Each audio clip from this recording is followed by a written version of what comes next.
Every man has felt it, that primal urge, followed by a flood of questions. Is this normal? Is it healthy? Am I doing it too much? What does this mean about me? For something so common, masturbation remains one of the most misunderstood and most judged behaviors in the male experience. But what if I told you it's not just about pleasure, but biology, brain chemistry, and even evolutionary strategy? I'm Dr. Samra turajlic, and today I'm cutting through the myths, the shame, and the misinformation. We're going deep into the science of male masturbation, how it affects your body, your mind, your hormones, and your long-term health. This isn't just about what's right or wrong, it's about what's real. So if you're ready to stop feeling conflicted and start feeling in control, you're exactly where you need to be. Stay with me. Let's begin with the evolutionary lens, because biology often holds the key to behaviors we struggle to understand. Interestingly, masturbation isn't limited to humans. It's observed in monkeys, apes, rodents, and even in some bird species.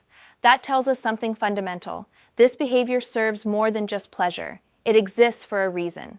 While both men and women practice it, today we'll focus on male physiology.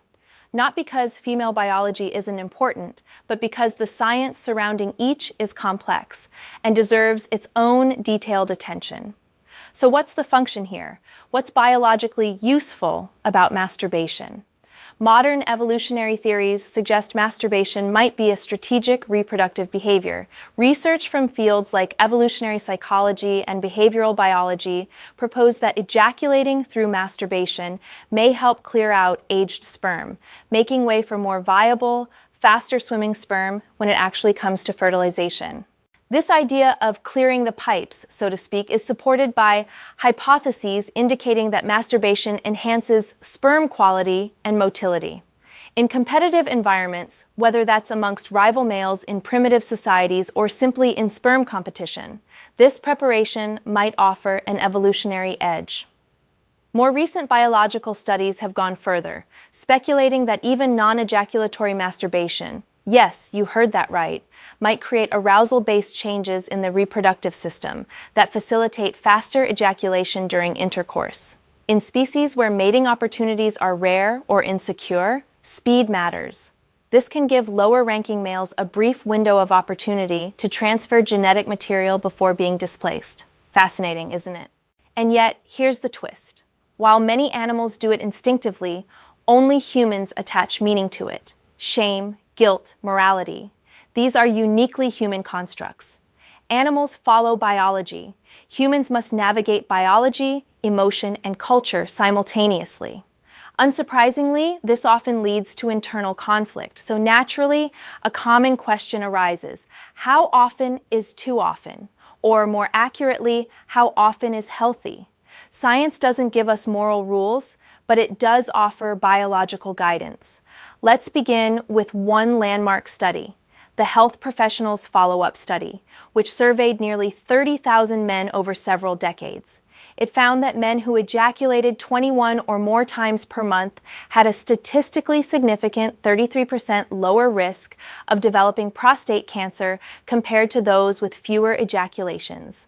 That's not hearsay. That's data collected over more than 220,000 person-years of medical follow-up. But while prostate health is one measurable benefit, the impact of masturbation doesn't stop with the body. It extends deeply into the brain. Every time you masturbate, the neurochemical balance in your brain shifts. Dopamine, the neurotransmitter for motivation and reward, surges. Oxytocin and prolactin rise post-orgasm, creating feelings of relaxation and connection, even if you're alone. Cortisol drops. This cascade is well documented in neuroscience.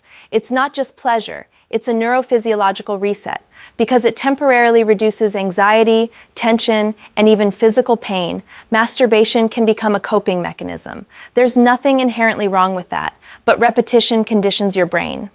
If you begin using masturbation not in response to sexual desire, but to soothe stress, escape boredom, or numb emotional discomfort, you're reinforcing a circuit that could, over time, become compulsive. Let me be absolutely clear. This is not about morality. This isn't about bad habits or labels like addiction.